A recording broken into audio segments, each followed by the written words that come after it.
Qu'est-ce qui t'a donné le courage d'arrêter de boire alors que ta vie était sans négativité?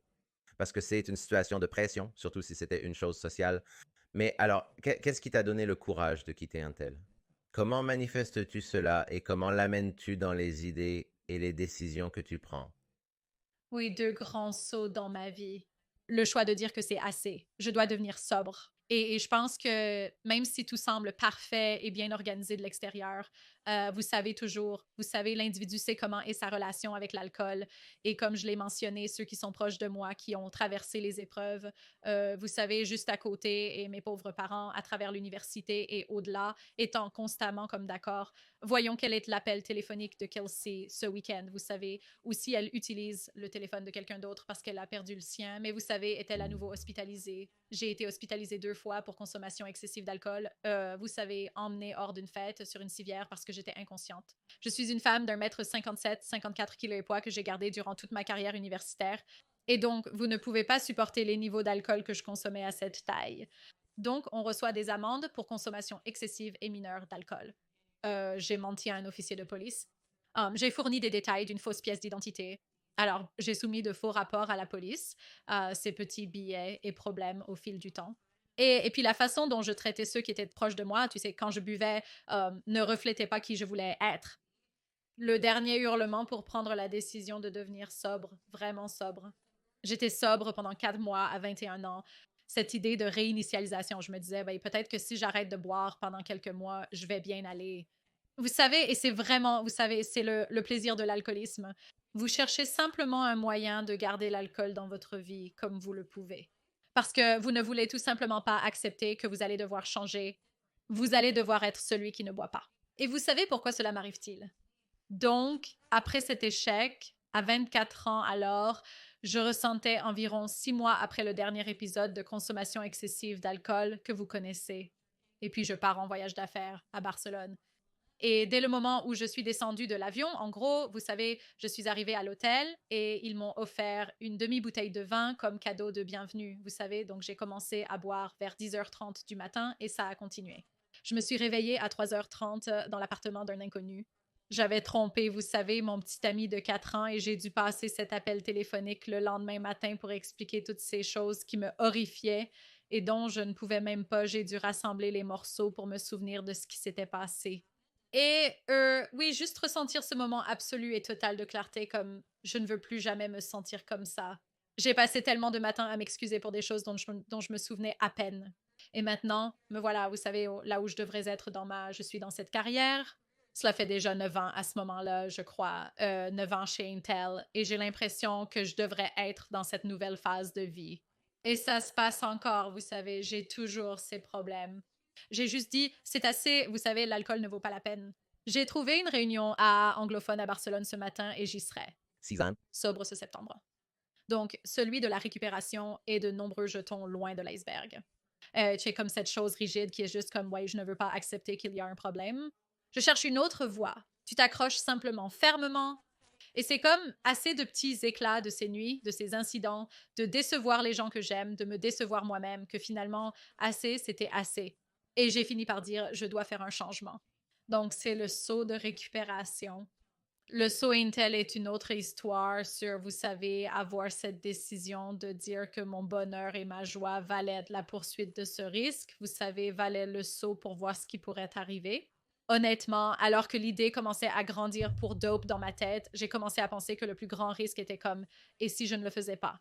Combien serais-je triste et contrariée si je voyais quelqu'un d'autre, vous savez, plus tard essayer cette idée que j'ai et moi ne l'ayant pas fait et me demandant toujours et si? Et la vie en entreprise, bien qu'elle ait ses coussins, vous savez, il y a toutes ces belles choses confortables autour de l'organisation, la structure et le soutien que vous avez. J'ai toujours bougé un peu trop vite. Vous savez, j'ai toujours eu l'impression de courir à une vitesse de 10 sur le tapis de course et Intel était comme à 4. Vous savez, c'est juste un rythme plus lent pour accomplir des choses ou des personnes à de nombreux niveaux au-dessus de vous prenant des décisions que votre programme est coupé.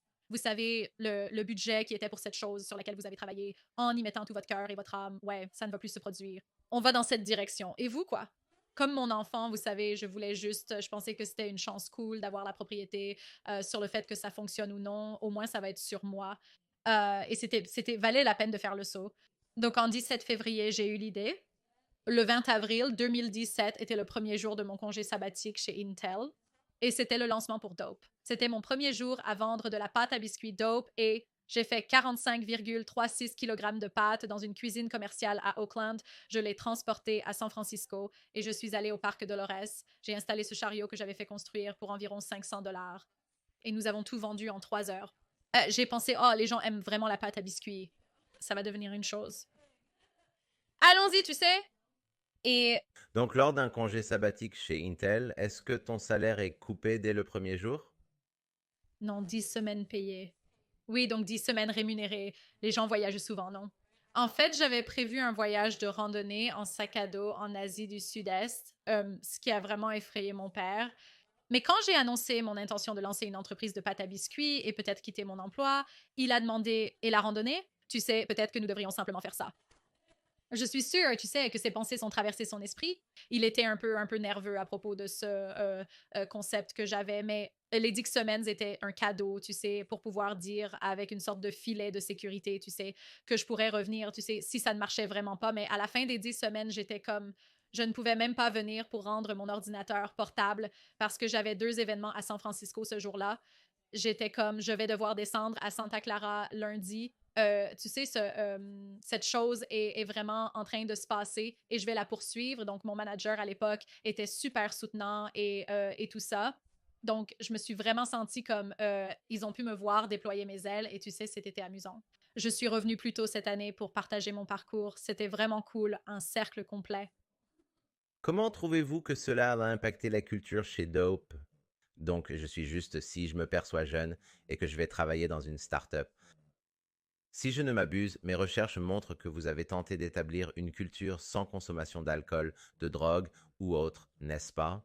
C'est l'un des principes fondamentaux. Si je suis jeune, je souhaite intégrer une start-up. Eh bien, je ne comprends pas vraiment pourquoi je ne peux pas boire à une fête d'entreprise. Je ne comprends pas. Alors, quel est le résultat final?